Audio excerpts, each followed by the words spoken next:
Comenzamos la clase de hoy, como siempre, rezando una Ave María. Dios te salve María, llena eres de gracia, el Señor es contigo. Bendita tú eres entre todas las mujeres y bendito es el fruto de tu vientre, Jesús. Santa María, Madre de Dios, ruega por nosotros los pecadores, ahora y en la hora de nuestra muerte. Amén. Bueno, pues vamos a comenzar esta segunda clase sobre la asignatura que iniciamos la semana pasada, la doctrina social de la Iglesia, que es lo que enseña la Iglesia en materia social, en el orden temporal. Y ya decíamos que la Iglesia tiene autoridad y tiene poder para hablar de estas cuestiones porque afectan al hombre y afectan a la convivencia humana. Pero son muy importantes. Y como el día pasado terminamos aquí, voy a empezar por el mismo sitio donde terminamos para ya entrar en el tema siguiente. Fijaos que aquí os puse este esquema donde hablaba de los derechos de la persona, los llamados derechos humanos. Estos derechos están fundamentados en la revelación divina y en el orden natural. Y las características que tienen estos derechos humanos las he resumido en este cuadro en 8 puntos. Primero, son fundamentales, porque manifiestan la naturaleza del hombre y son fundamento de las relaciones interpersonales. Son naturales, porque están fundamentados en la ley natural. O sea, no es una ideología, no es el resultado de una cultura, una concesión social o política. Esas convicciones o visiones, ¿no?, parten de la realidad, de lo que es natural, tal como lo ha hecho Dios. Y de ahí sacamos esa ley que vale para todos los hombres de todos los tiempos. Es universal, por tanto, es inviolable. Su violación sería atentar contra la dignidad de la persona humana. Son inalienables, o sea que a veces son incompatibles. Por ejemplo, el caso de la legítima defensa, o sea, es derecho natural e innatural que tenemos que respetar la vida. Pero si una persona viene a matarme, pues yo tengo el legítimo derecho de defensa. Irrenunciables, aún por el propio sujeto. O sea que aunque una persona pida la eutanasia, pues no por eso se le debe hacer caso, ¿no? Porque en este caso la libertad iría directamente a humano. Que son jerarquizados, unos pueden ceder ante otros. Por ejemplo, la libertad de expresión y la calumnia. Si es una calumnia, ahí ya hay un límite para la libertad de expresión. O correlativos, cada derecho tiene el deber de ser reconocido por los demás. Bien, aquí veis en estos 8 puntos las características de los derechos de la persona que resume gran parte de lo que vimos el otro día. Y ahora pasamos a la libertad religiosa, que dentro de los derechos humanos es uno fundamental. Consiste en que todos los hombres deben estar inmunes de coacción para obrar en materia religiosa. Por tanto, no se puede obligar a nadie a actuar contra su conciencia, en privado y en público, solo o asociado. Y esta libertad religiosa es fundamento y garantía de las libertades, porque es buscar y seguir la verdad que da sentido definitivo a la vida.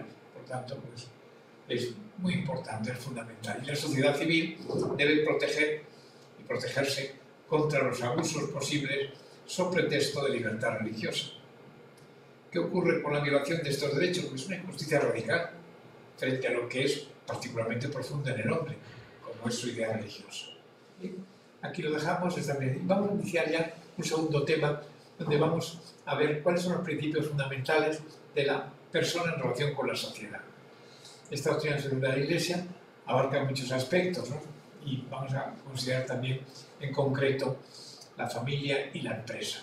Entonces vamos a ver el contenido de esta sesión, de esta clase, que como hoy es miércoles santo y no la podemos tener de modo presencial, por eso os la voy a pasar de modo online.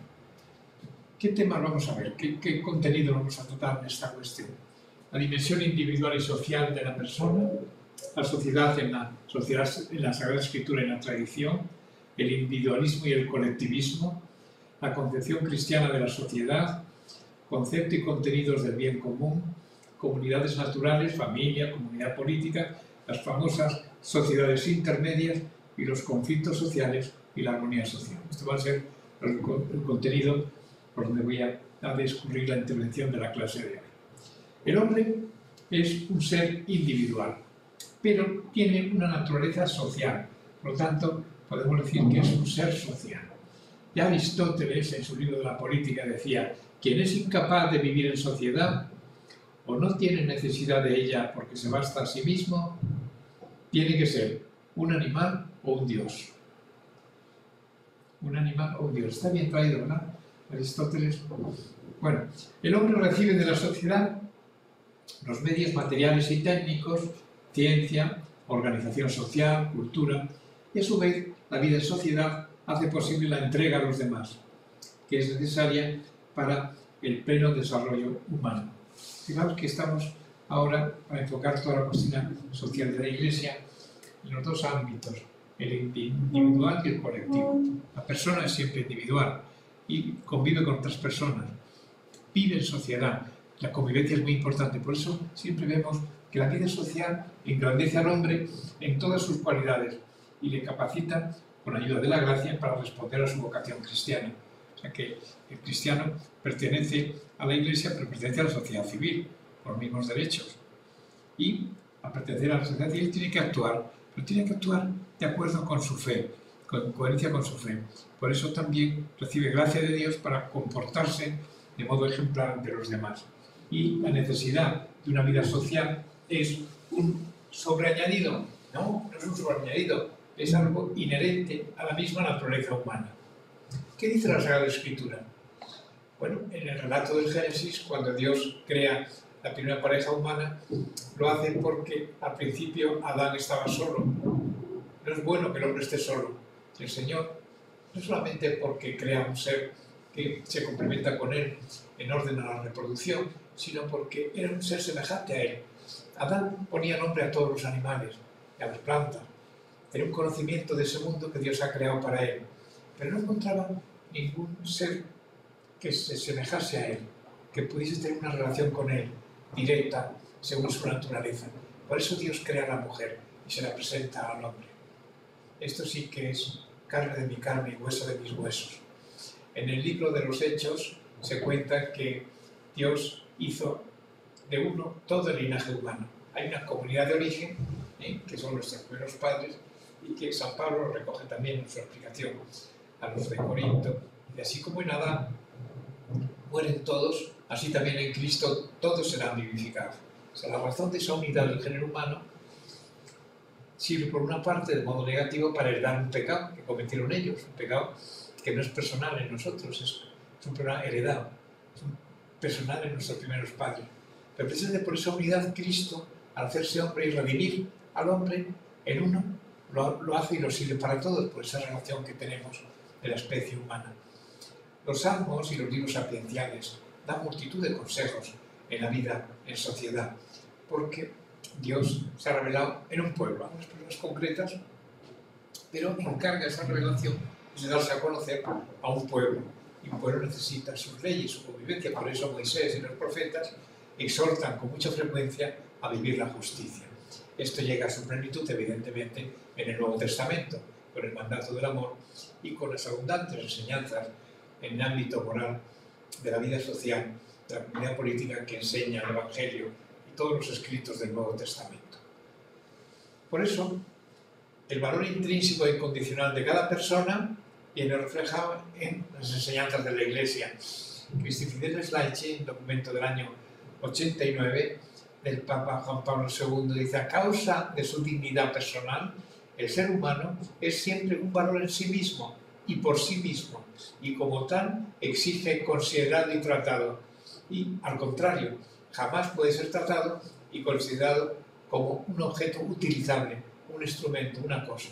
Entonces aquí ya tenemos un principio muy importante que responde a llevar, a traducir la dignidad de la persona humana al ámbito social.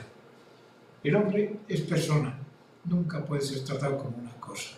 Lo decíamos en la clase anterior y vamos a insistir porque es una idea hasta básica. Pero en cuanto que lo utilizamos a una persona humana cualquiera como una cosa utilizable, como se utiliza una cosa, que en ese orden está bien, pero la persona no se puede utilizar como una cosa. Y por eso hay valores fundamentales que vamos aquí a resumir: la verdad, la libertad, la justicia, la paz, la fraternidad. Fijaos, valores fundamentales necesarios para el recto orden social. ¿Cómo podemos enfocar o enjuiciar que estamos ante el verdadero orden social? Sencillamente recordando estos valores. La verdad. La convivencia civil es ordenada, fructífera y, según la dignidad humana, solo si se fundamenta en la verdad. Cuando se introduce la falsedad, este fenómeno que estamos viendo ahora del trans, y preguntarle a un niño, ¿tú qué quieres ser mayor, niño o niña? Es una barbaridad, es una mentira, eso va contra la verdad. Nuestra naturaleza está asexuada, es hombre o mujer desde su nacimiento. Puede tener enfermedades, puede tener desviaciones, pero es hombre y mujer. La convivencia es ordenada, fructífera, según la dignidad humana. Libertad. Si no se respeta la libertad, no se respeta la dignidad humana. Evidentemente, no hay moral si no hay libertad. Los animales, cuando matan a otro para comer, no cometen un acto inmoral, sino se mueven por el instinto y según el orden de la naturaleza. Cuando hace la función clorofílica de la planta, etc., hay animales que se alimentan de las plantas según el orden querido por Dios, insectos, etc., podemos ahí hablar. Pero libertad solamente el ser humano. Y en el orden invisible también los ángeles. Claro. Justicia. Justicia es la palabra clave para el orden social, para la convivencia entre los hombres. Un orden social justo ha de respetar, en primer lugar, los derechos de la persona, de los que hemos hablado ya antes. Paz. La paz es la tranquilidad en el orden, decía San Agustín, exigida por respeto a la vida humana y a su desarrollo. O sea, lo normal en la convivencia humana es que nos movamos de forma que construyamos la paz, que la convivencia sea pacífica, que podemos vivir juntos, que podemos amar lo que es común y respetar la diversidad. Mi libertad termina donde comienza la libertad del otro. Somos libres, pero no es una libertad infinita, incondicionada, ¿no?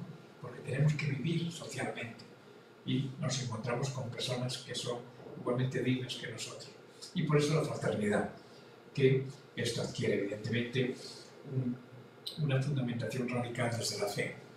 Podríamos decir, la solidaridad, pues sí, hay personas que no sé, que tienen una especie de humanismo, que respetan a los seres humanos por ser de una especie o parecido, eso es legítimo, ¿no? Pero ya los cristianos lo elevamos al orden de la caridad, es fraternidad, y esa fraternidad universal es querida y reclamada por el Evangelio, por Jesucristo nuestro Señor. Dos concepciones del hombre que no aceptan plenamente esa doble condición de individual y social del ser humano. Los dos extremos que llevan a errores. El individualismo por un lado y el colectivismo por otro. ¿Qué es el individualismo? Toda postura, toda teoría o toda consideración individualista que aboga por el individuo, pues la vida social y la sociedad tienen por fin únicamente superar conflictos de intereses.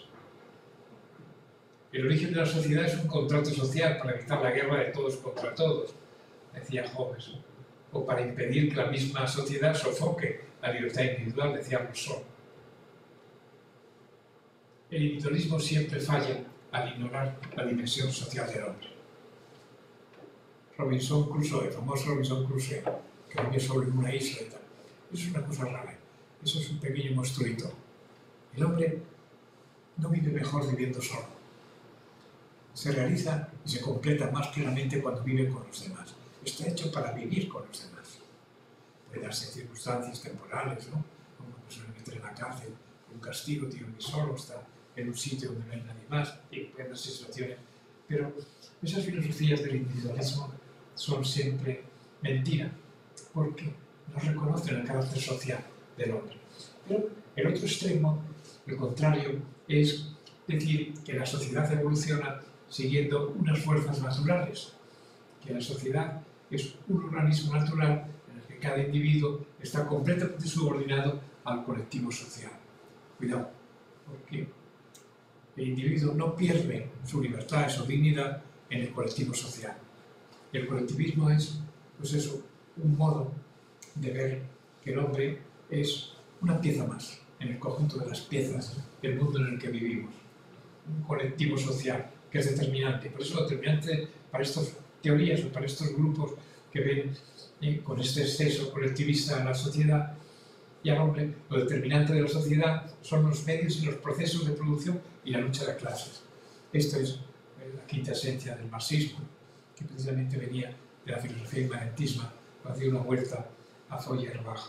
Y entonces, pues plantean como materialismo y la lucha de clases como lo determinante en el hombre.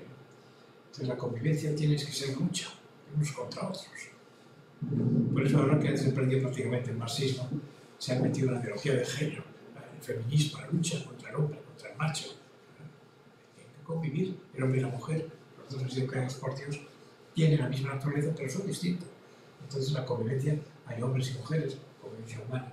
Las personas no son más que un producto de la sociedad. Esto es totalmente falso. Hay personas que se justifican o que plantean esta tesis como verdadera y es falsa. Es que el mundo me ha hecho así. Esas frases así un poco literarias. Soy así porque la sociedad me ha hecho así, ¿no? La sociedad puede influir, evidentemente. Y cuando una sociedad es corrupta, pues es más fácil que el individuo se corrompa. Pero el individuo nunca puede refugiarse en la sociedad. Tiene su responsabilidad propia porque es libre. Él, y esa libertad no la pierde nunca. No somos un producto de la sociedad, pero tenemos que vivir en sociedad. Bueno, señalados los dos extremos, seguimos. Para la Iglesia, la sociedad no es ni una mera agregación de individuos, el individualismo, ni un colectivo en el que se diluya la singularidad de cada persona. Por eso, el colectivismo típico del marxismo, que arrancaba a los niños de la familia, porque la tenía que educar en el Estado. Al niño tenía que educar en el Estado para darle los conocimientos correctos de lo que es vivir en esa participación común en la sociedad, que la sociedad era lo importante, que el partido era lo importante, no la persona. Esto es un error gravísimo.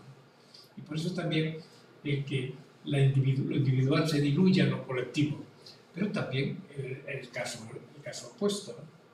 Que no exista lo social y solo existe el individuo. Esto es más bien el capitalismo salvaje que pone el acento en el individualismo. Y es verdad que cada uno tiene que aguantar cada luz que aguante su vela, cada vela que aguante su luz, pero al mismo tiempo tenemos que colaborar con los demás, porque vivimos con los demás, no vivimos solos en un mundo aislado. La Gaudium et Spes, que es el documento social del Concilio Vaticano II, decía que el orden social y su desarrollo deben de todo momento dar como resultado el bien de las personas, puesto que el orden de las cosas ha de subordinarse al orden de las personas y no al revés. Fijaos, esto ya también es muy interesante, ¿no? El Catecismo, en el punto 1881, dice: el principio, el sujeto y el fin de todas las instituciones sociales es y debe ser la persona humana. Aquí vemos ya cómo la Iglesia nos plantea unos principios que se deducen de la fe que vivimos, de la fe en la que creemos por la revelación divina. Eso se traslada al orden temporal. El principio, el sujeto y el fin de todas las instituciones sociales es la persona humana.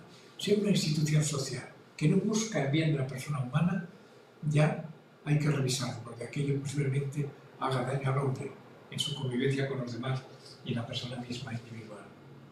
La sociedad es para el hombre, pero esto no se opone a que el hombre esté ordenado a ella como la parte al todo, aunque la persona no esté completamente subordinada a la sociedad, sino que la trasciende.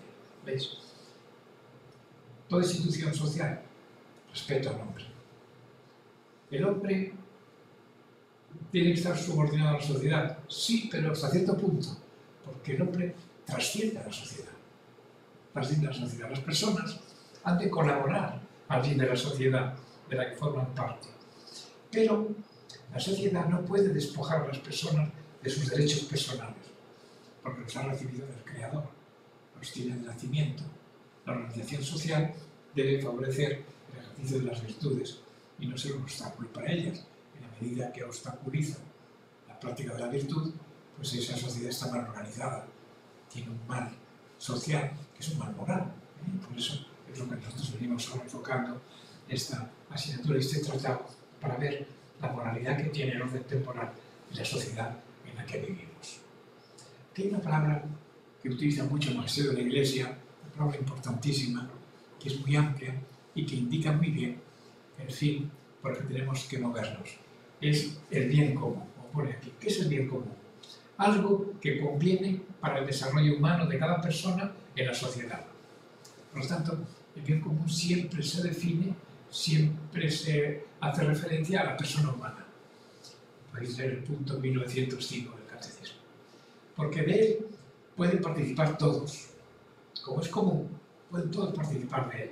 Está relacionado con el desarrollo humano integral y que afecta a todos los miembros de una sociedad. A todos. Por tanto, el bien común. ¿Qué es lo que ha de buscar cualquier institución social? El bien común. Fijémonos en la persona humana. Y la suma de las condiciones de la vida social que permitan tanto a las colectividades como a los individuos conseguir más plenamente y más fácilmente la propia perfección, eso es el bien común. Así lo define la Gaudium et Spes. Fijaos, para conseguir más plena y fácilmente la propia perfección, ¿qué condiciones tiene que tener la vida social? Pues aquella que permita a los colectivos y a los individuos a conseguir esa perfección propia.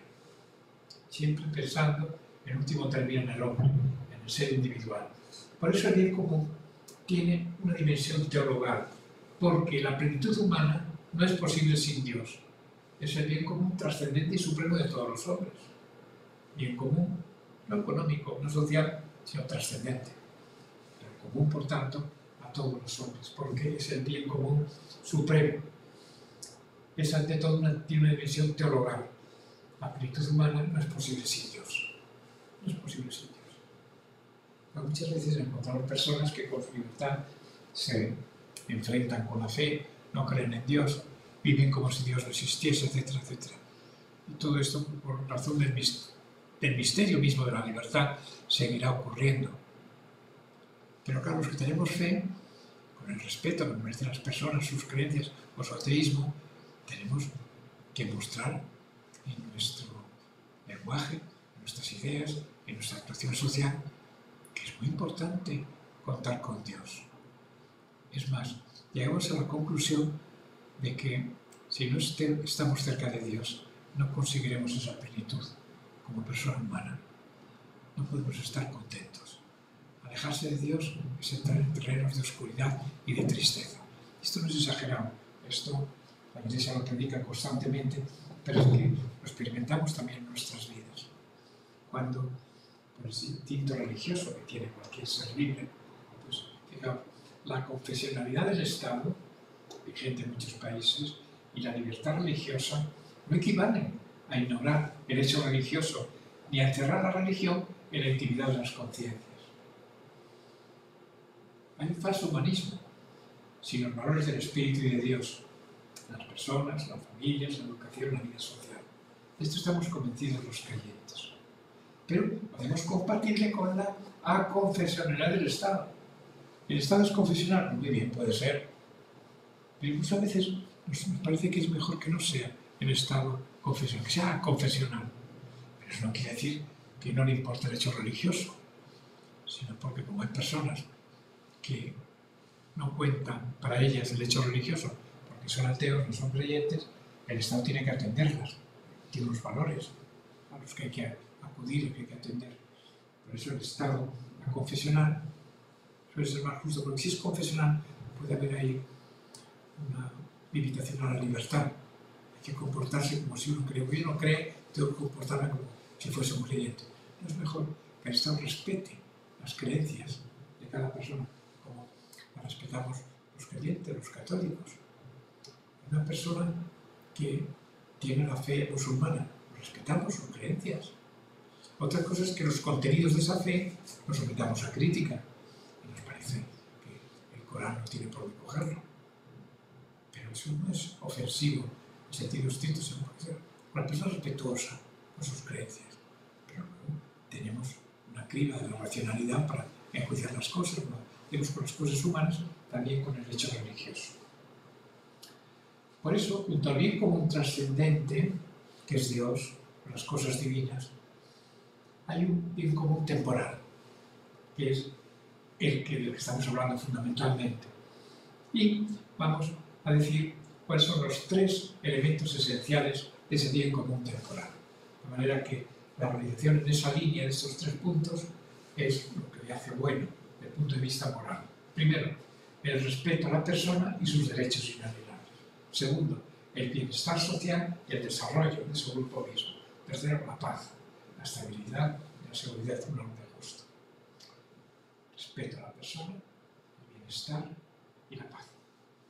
Fijaos que son 3 puntos en los que es fácil estar de acuerdo, son muy genéricos, pero vamos a irlos desarrollando conforme a la revelación que Dios ha hecho en su Iglesia a los hombres y que nosotros tenemos que llevar al orden temporal. Primero, respeto a la persona y sus derechos que son inalienables. Por ejemplo, el derecho a actuar de acuerdo con la recta norma de conciencia, la protección de la vida privada, la justa libertad, también en materia religiosa. Toda persona tiene derecho a actuar según su conciencia. El Estado, una institución social, no puede obligarte a ir contra tu conciencia. Nunca, en ningún caso. Lo mismo podríamos decir de la protección de la vida privada. Hay una vida privada a la que tenemos derecho. Hacerla pública, darla a conocer, lesiona un derecho y un respeto a la persona. Otra cosa es una persona pública que se conozca también públicamente su actuación o sus creencias, porque la gente necesita conocer a los gobernantes o a las personas que dirigen instituciones o que participan en ellas. Y la libertad, en todos los ámbitos, pero especialmente en materia religiosa, que es la primera de las libertades. Segundo punto, el bienestar. Hombre, el bienestar es lo que se busca siempre en toda operación social, en todo movimiento social, en toda conducta social, para el individuo y para los demás, en la convivencia, para el desarrollo.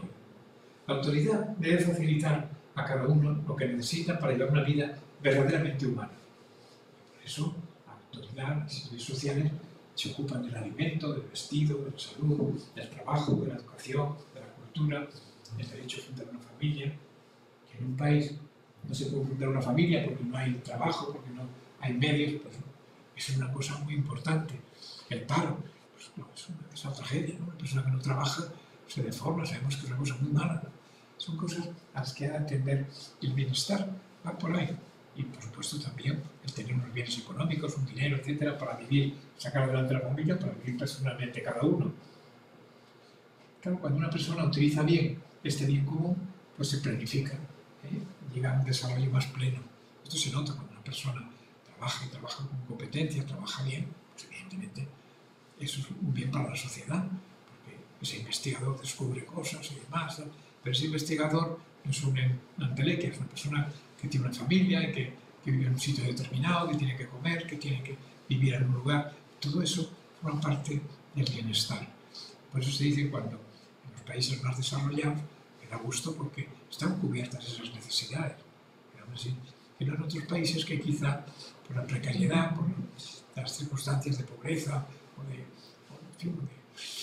o de opresión de algunos que acaparan todo y no se preocupan de los demás, etc., pues crean unas situaciones complejas que hay que denunciar porque no hay justicia, ¿no? Etc. Y luego, en tercer lugar, la paz, que es la seguridad en el orden. La paz, lo contrario a la paz es la guerra. Estamos todos viviendo ahora en estos días, en este mes último, pues la guerra en Ucrania, ¿no? Cuando un país invade a otro.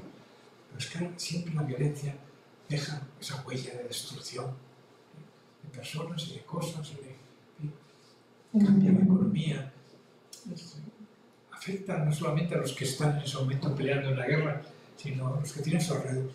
En general, por la globalización actual, para todo el planeta, una guerra de este tipo cambia, sube el gas y la electricidad y el petróleo y no sé qué y tal, y los bancos, los guantes, siempre la guerra rompe la paz, siempre inquietud. Y las personas que sufren la guerra directamente o indirectamente, pues les deja una preocupación. Por eso la paz es tan importante. Todo lo que sea entenderse, todo lo que sea buscar soluciones para convivir pacíficamente, pues eso entra dentro del orden de Dios y esto es lo que predica la Iglesia. Fijaos, en la Gaudium et Spes, ese documento social que le gustaba mucho al Papa Santo, Juan Pablo II, de los vínculos sociales que son necesarios para el cultivo del hombre, unos, como la familia y la comunidad política, responden más inmediatamente a su naturaleza profunda y otros proceden más bien de su libre voluntad. O sea que, estudiando el orden social, en materia social, comportamiento del hombre, del orden no solo individual, sino social, también hay que destacar que hay dos instituciones que son naturales, la familia y la comunidad política. Tiene que haber gobernantes, necesitamos gobernantes.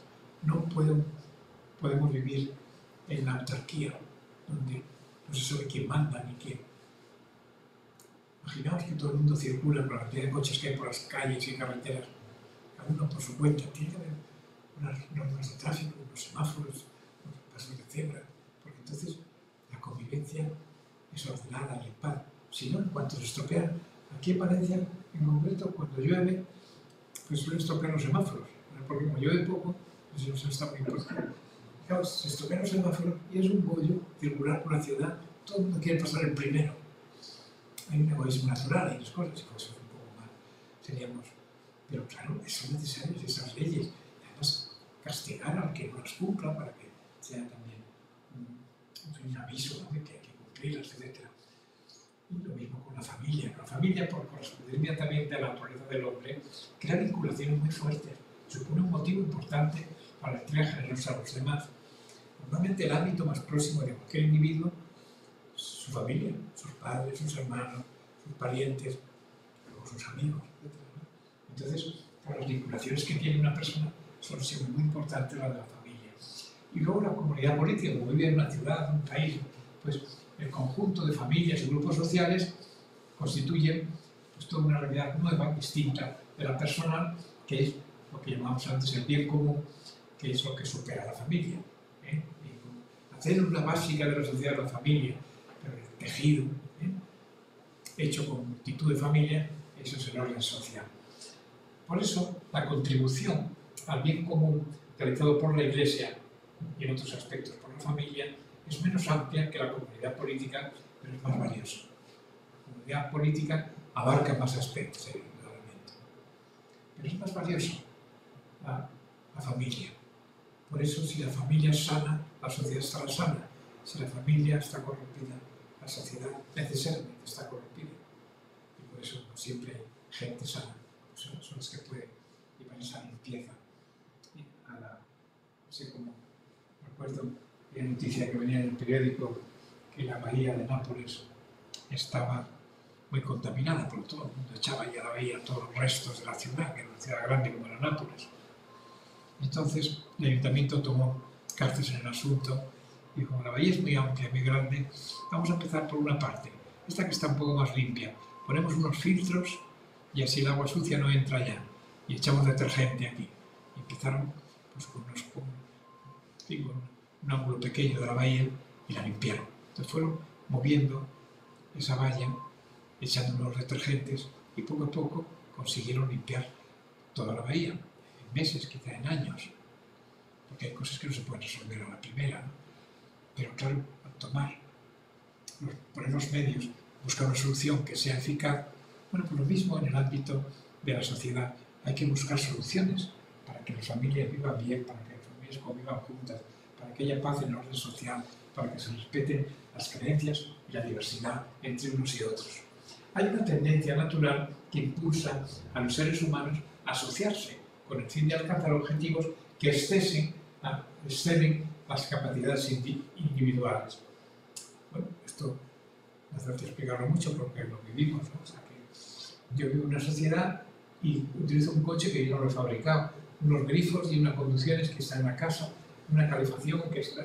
Son cosas hechas por otros, nos beneficiamos de las cosas que hacen por otros. Muchas veces, cuando vamos a comprar un colchón, vamos a comprar un armario, etc., eso lo hacen otras personas.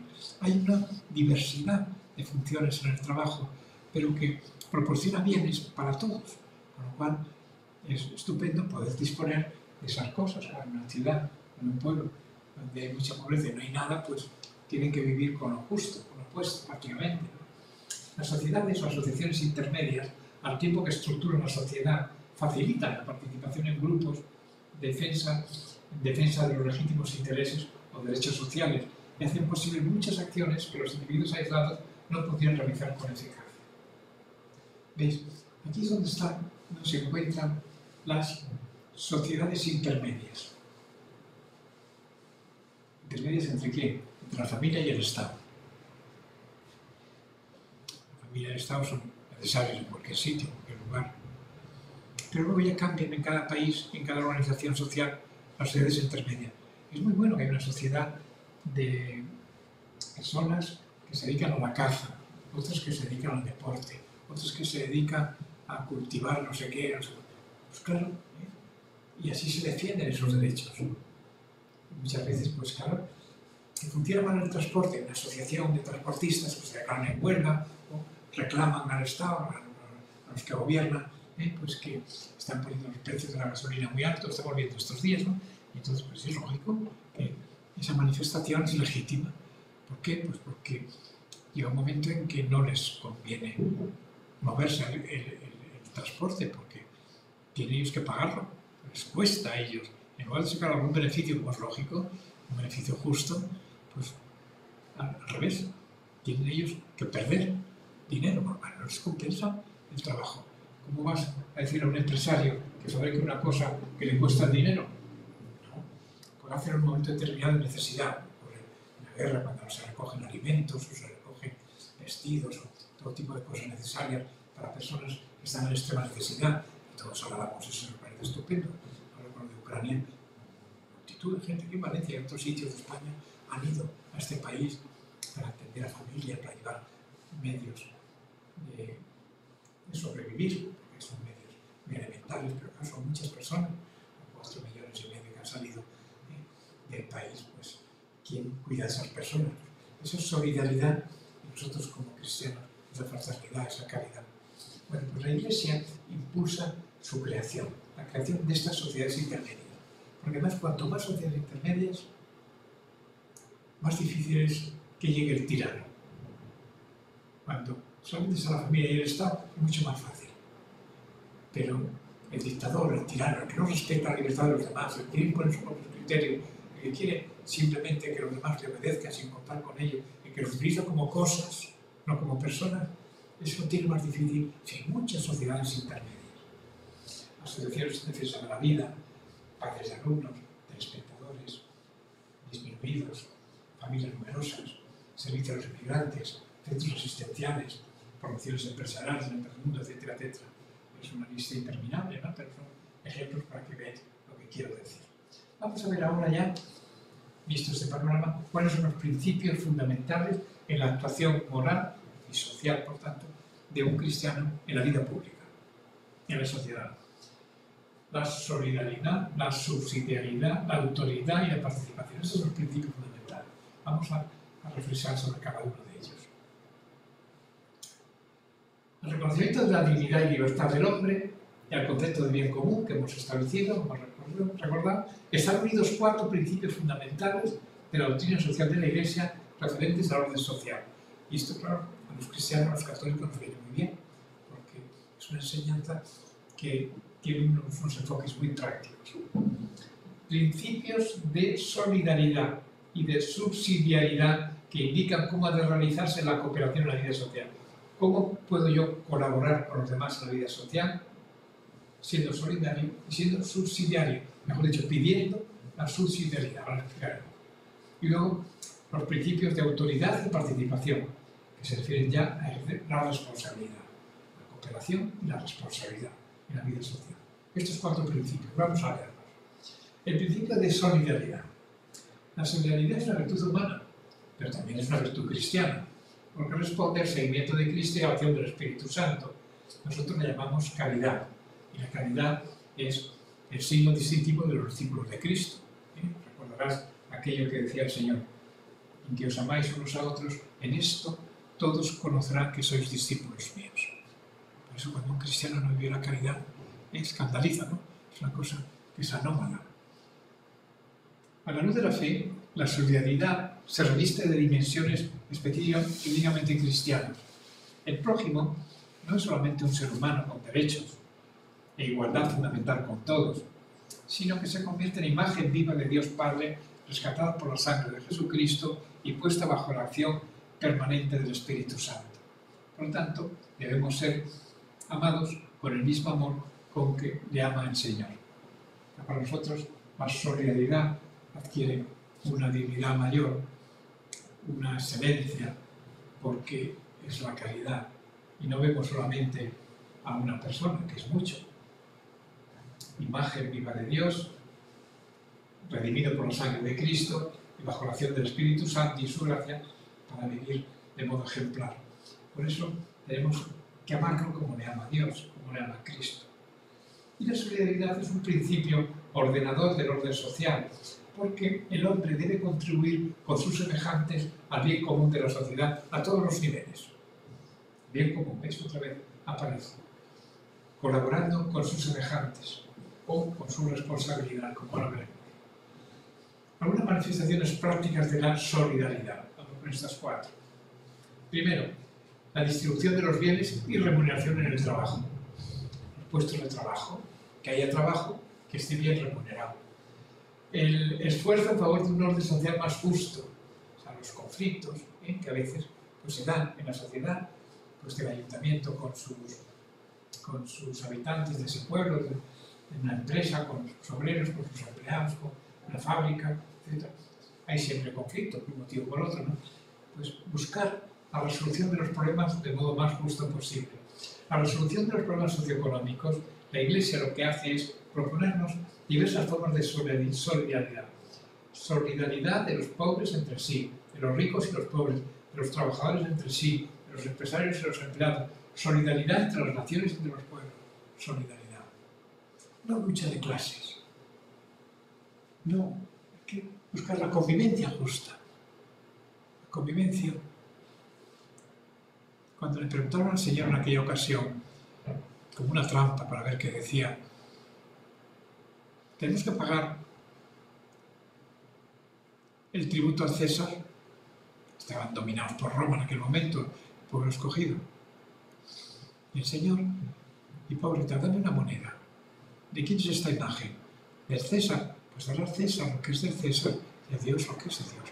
Los cristianos que damos culto a Dios y buscamos también con Dios, no tenemos ningún reparo, al contrario, buscando el bien común de hacer vivir la ley del César, la ley civil. No tenemos ninguna dificultad, a no ser que la ley nos plantee problemas de conciencia, claro. Es que a veces, no sé, por ejemplo, imaginaos esto que están diciendo en estos días. Van a sacar una ley que van a obligar a los médicos a hacer abortos. Porque si está en ese hospital y se hacen abortos, él tiene que hacer abortos. Pues no. Con todo el derecho del mundo, un médico cristiano puede decir: yo tengo mi profesión para curar, no para matar. Y eso lo dice mi conciencia. Por lo tanto, nadie me puede obligar a eso. Pues a la cárcel, pues a la cárcel. Pues pierdes tu trabajo, pierdo mi trabajo. Pero como eso es injusto, siempre habrá forma de resolver y buscar la justicia. Y luego la difusión de los bienes espirituales de la fe. Es más importante que la de los bienes materiales. Bienes espirituales. Esta forma de solidaridad es lo que lleva a cabo el apostolado de los laicos, a través de iniciativas que tiene también la jerarquía y las instituciones eclesiásticas. Pero eso, como se mueve en orden temporal, es más propio de los laicos. Los sacerdotes y los obispos predican el Evangelio y animan a todos, especialmente a los laicos, a que en la vida social intervengan, sabiendo reflejar el Espíritu de Cristo. Es a los laicos a los que les corresponde el protagonismo de participar en la vida social. Que un sacerdote puede ser alcalde, mejor que no sea alcalde un sacerdote, porque los que no tienen fe le verían como un enemigo, una persona que no, el sacerdote está abierto a todos, los que creen y los que no creen. Por eso a veces los sacerdotes, como veis, no ejercen una profesión, no son jueces, no son médicos, no son abogados, no son... Ellos dan clase de enseñanza a veces en la universidad, en el instituto, eso sí, porque es propio de la catequesis, pero que puede haber algunas profesiones, pero muy pocas, ¿no? Normalmente los sacerdotes y los obispos se retiran de toda profesión civil y eso se lo dejan a los laicos. A los laicos sí les compete esto, precisamente, ¿no? Que la jerarquía a veces da indicaciones, ¿no? Claro, orienta, promociona soluciones justas y buenas, ¿no? También una estructura social de orden superior no debe interferir en la vida interna de un grupo social de orden inferior, privándolo de sus competencias, sino que más bien debe sostenerle en el caso de necesidad y ayudarle a coordinar su acción con la de los demás componentes sociales con miras al bien común. Un momentito voy a ponerme el micrófono que se me oirá mejor.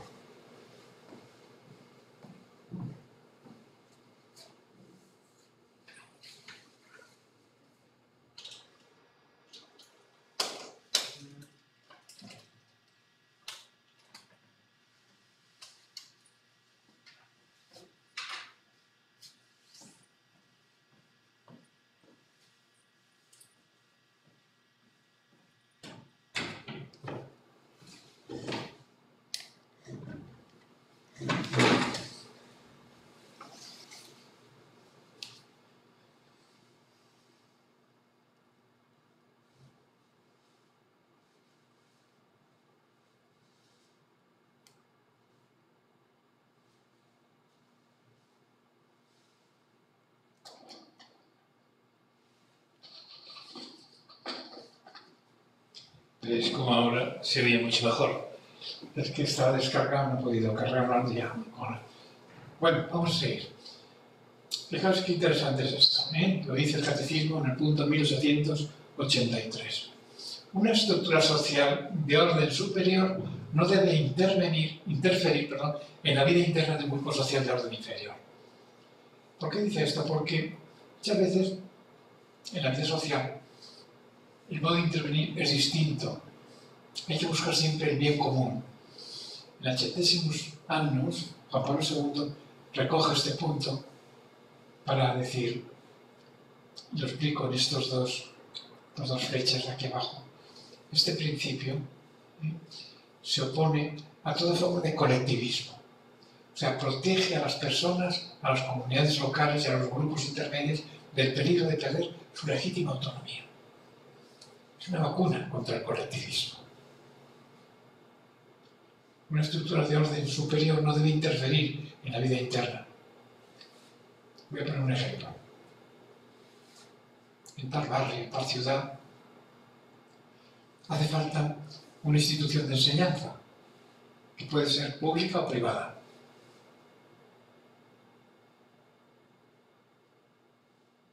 ¿Puede ser privada? Pues mejor que sea pública.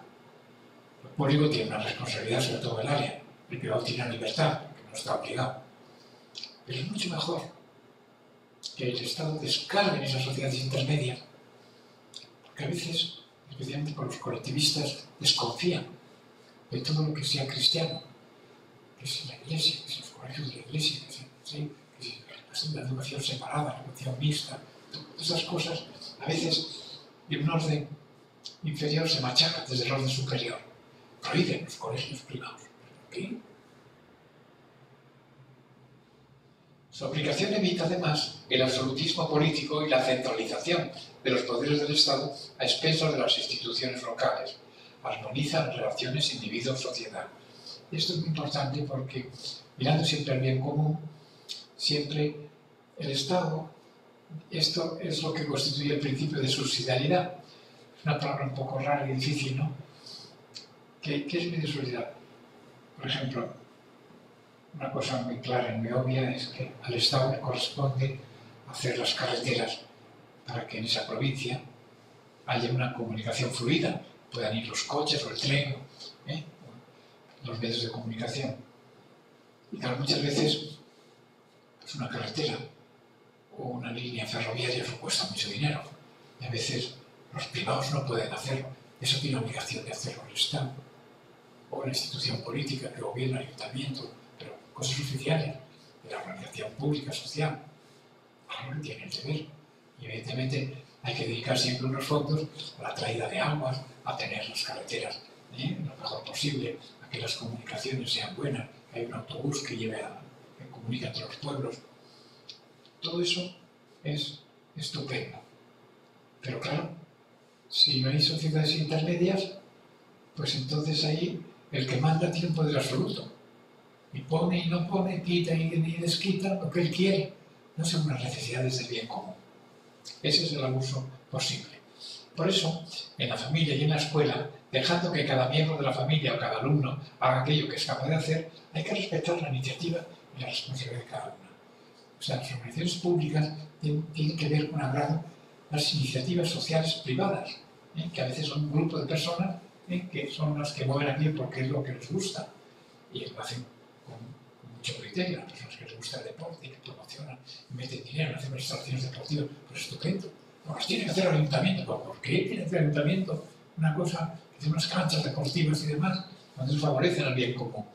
En la actuación del Estado no debe sustituir la iniciativa y la responsabilidad de los grupos sociales intermedios donde pueden actuar. Educación, sanidad, asistencia social son 3 ámbitos privilegiados para este tema. Y eso es muy importante siempre en la sociedad.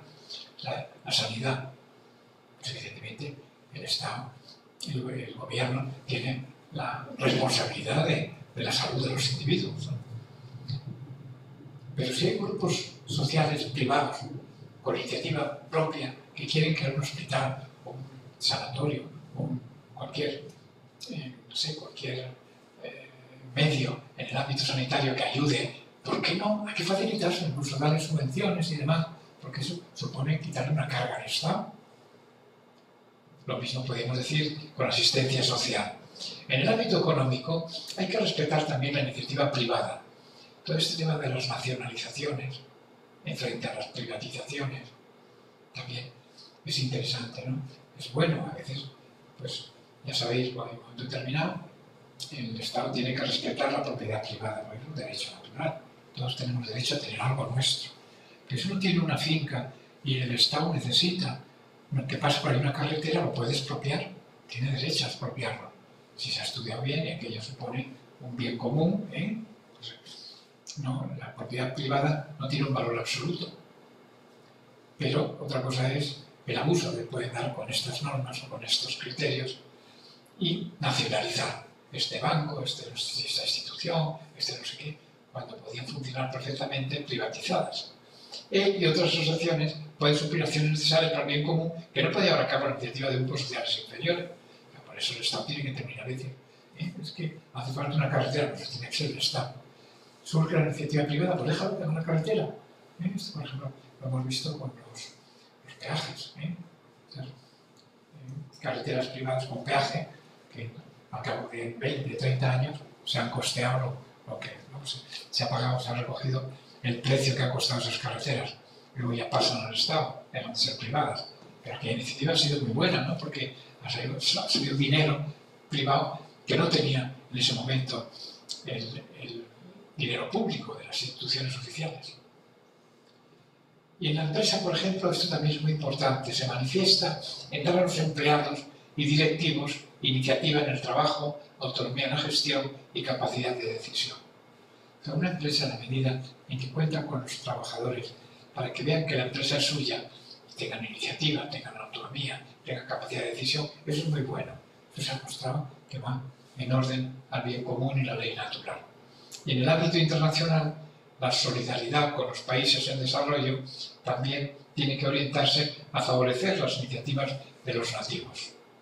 O sea que es muy bueno fomentar la iniciativa de los nativos. Que no pueden, pues se les ayuda, ¿no? Un país que es muy pobre, evidentemente, es muy bueno. Otro país que dispone de más medios, dedique pues, un tanto por ciento de su PIB a ayudar a otras naciones. Pero si en ese país los nativos pueden hacer, pues claro, esto se está haciendo, por ejemplo, y además es una solución buena, el bien común, en países que tienen mucha emigración. Pues los países que tienen más dinero invierten en instituciones en ese país para que haya puestos de trabajo, para que la gente no tenga que emigrar de ese país. Es una cosa buena. Alguna vez que emigra, es un tema también muy actual, que el Santo Padre Papa Francisco ha hablado mucho de la migración. A uno que emigra, hace por necesidad. Hay que tratarlo bien, hay que cogerlo. No podemos mirar para otro lado. Pues se ha querido irse, pero evidentemente que lo pasan mal, pero hay que ayudarles, porque esa solidaridad, y en cierto modo su solidaridad, porque ellos no pueden, hay que ayudarle a todas estas personas desplazadas por la guerra, por la pobreza en el país, ¿no? El principio de autoridad. Nos quedan estos dos que miran más a la responsabilidad personal. La autoridad tiene su fundamento en la naturaleza humana, por cuanto la sociedad surge del ser social del hombre y la sociedad necesita de autoridad. En último término, la autoridad exigida por el orden moral deriva de Dios, que es el autor de la naturaleza social. Cristo se lo recuerda a Pilato.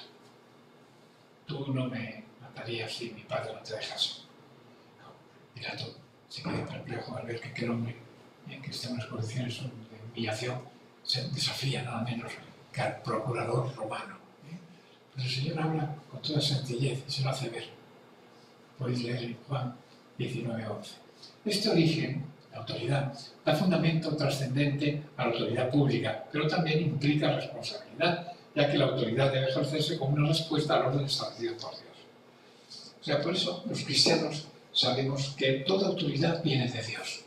Y por eso tenemos que rezar por los que nos gobiernan, del signo que sea, tengan nuestra fe o tengan otra fe contraria, o no tengan ninguna fe o ninguna creencia. Y esto lo hacían ya los apóstoles. San Pablo es un ejemplo de esto. Él vio en la autoridad romana pues, muchas ventajas. Apeló a César, porque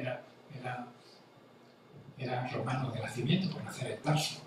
Y gracias a eso salvó su vida, el odio de sus contemporáneos, de sus hermanos judíos. Bueno, pues el orden que puso el imperio, el derecho, Pablo que tenía el derecho de Roma, pues eso facilitaba la convivencia, las comunicaciones. Roma, y muchas comunicaciones, aquellas autopistas, rudimentarias, pero que comunicaban los países con otros, eran vías de transmisión, de cultura, de económico, de comercio, etcétera, etcétera. En el punto 1901 del Catecismo se lee: si bien la autoridad responde a un orden fijado por Dios, la determinación del régimen, la designación de gobernantes, ha de dejarse a la libre voluntad de los ciudadanos. Esto siempre lo ha respetado la Iglesia, que se ha acomodado culturalmente a cada época. La Iglesia de hoy no se parece en nada a la Iglesia de la Edad Media o de la Edad Antigua. Sí, es la misma, es la misma. Pero tú dices a un medieval, la conferencia episcopal, la secretaría general de la conferencia episcopal, ¿qué es lo que es? Son estructuras que se han hecho de acuerdo a un orden democrático, está más vigente en nuestros días y demás, ¿no?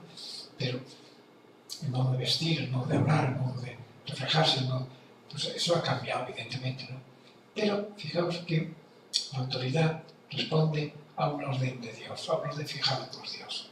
Y por eso los gobernantes y el régimen de gobierno que hacen, esto es muy importante porque supone la determinación dejar a los ciudadanos libres, la libre voluntad del ciudadano. Es decir, que en este orden temporal hay cosas que son opinables. Que es mejor vender el aceite o comprar en lugar de aceite de oliva de girasol y no sé qué, ¿no? Pues esto dependerá de las circunstancias, son cosas opinables, que en un momento muchas veces también oportunas, en un momento, en otro no. ¿Qué dice la Iglesia de esto? No dice nada la Iglesia. Siempre que vaya al bien común, que respete esos principios que decíamos antes, pues la Iglesia no tiene nada que decir cuando se ve que es una equivocación, porque va contra la persona humana y su dignidad, contra el bien común. Entonces la Iglesia sí levanta su voz. El principio de autoridad en el Catecismo se recoge diciendo: la autoridad solo se ejerce legítimamente si busca el bien común del grupo y si para alcanzarlo emplea medios moralmente lícitos. El fin no justifica los medios. Voy a robar a los ricos para darse a los pobres. Eso no es justicia social. Se puede gravar los impuestos más a quienes tienen más, eso sí, pero no, robar no puede, es una cosa moralmente ilícita. Y luego en Mateo 20:26, quien entre vosotros quiera llegar a ser grande, sea vuestro servidor. El ejercicio de la autoridad, esto en la Iglesia es ejemplar, porque siempre se ha entendido que es mandar y servir. Y el Papa tiene como gran título el siervo de los siervos de Dios.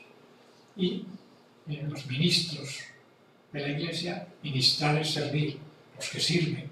Y por eso también en el orden civil se llama ministros, porque han de servir a la sociedad. No están para forrarse, no están para aprovecharse, no están para ser egoístas, sino para servir al bien común. Y por eso Yo no he venido a ser servido, sino a servir y dar mi vida en rescate por muchos. La autoridad es para servir, no para servirse de ella para el grupo personal. Pero la divinidad del hombre no falla. Aquel que tiene autoridad se lucra, se aprovecha de la autoridad. No todos, ¿no? Pero es muy fácil. Claro, tiene ese poder, tiene esos recursos, pues se los administra y en lugar de tener 2 asesores, mete a 10, en lugar de gastarse 10, gasta 20. El dinero no es de nadie, ¿cómo no es de nadie? Es de todos. Esto es la conciencia social también. Al servicio de la autoridad del bien común corresponde una leal cooperación a dicha autoridad por parte de quienes están sometidos, obedeciendo sus justos mandatos y ayudando a un recto ejercicio de la autoridad. La obediencia ha de ser un acto de libertad responsable, porque se obedece a Dios. Y luego viene el último principio de los 4 que estamos tratando hoy, es el principio de participación. Fijaos, dice el Catecismo, en el punto 1913. La participación es el compromiso voluntario y generoso de la persona en los intercambios sociales. Y es necesario que todos participen, cada uno según el lugar que ocupa y el papel que desempeña, en promover el bien común. Este deber es inherente a la dignidad de la persona humana. O sea que, en este punto, ¿qué es la participación? O sea, yo estoy, como persona, como individuo, inmerso en una sociedad, una comunidad de personas. Yo debo participar en la búsqueda del bien común de la sociedad. Claro, tienes que participar de una manera o de otra, más o menos, depende ya de cada uno, ¿no? Pero es bueno, porque va en favor del bien común, un compromiso voluntario y generoso de la persona en los intercambios sociales. Y es bueno la participación, cada uno según el lugar que ocupa y el papel que desempeña, en promover el bien común. Un ejemplo clásico es el votar. Si tú vives en una sociedad democrática, tienes que participar. Ah, no, claro, que quiera, a mí me da igual, no. Tú eres responsable. Tienes el deber de votar, buscar tu partido político, tu persona, que te represente en el gobierno de la región, del país, de la nación. La participación se realiza ante todo con la dedicación a las tareas cuya responsabilidad personal se asume por la atención prestada a la educación de su familia, por la responsabilidad de su trabajo. El hombre participa en el bien de los demás y de la sociedad. El siguiente punto. Son 3 puntos del catecismo, vienen seguidos. Responsabilidad personal, asumida, la familia, el trabajo, la participación social. Y luego dice el siguiente punto, los ciudadanos deben, cuando sea posible, tomar parte activa en la vida pública. Las modalidades de esta participación pueden variar de un país a otro, de una cultura a otra. Una persona que no le gusta y tiene condiciones, tiene cierta idoneidad para ser alcalde, pues preséntate, hombre, que te vote la gente o que te elijan, de modo como esté previsto en tu país o en la sociedad. Participar en la vida pública es bueno, porque ayudamos, colaboramos para vivir el bien común. Si una persona se desentiende de la vida pública, o no te quejes de las cosas que pasan en la ciudad o en el país, porque tú te has eclipsado, tú mismo te has apartado, no quieres saber nada, no quieres participar, pero no te quejes. Hay que participar en lo que puedas. Hay personas que pueden más, o pueden menos, hay personas que tienen más habilidad o menos habilidad. Y hay un capítulo muy importante que es la familia y la educación.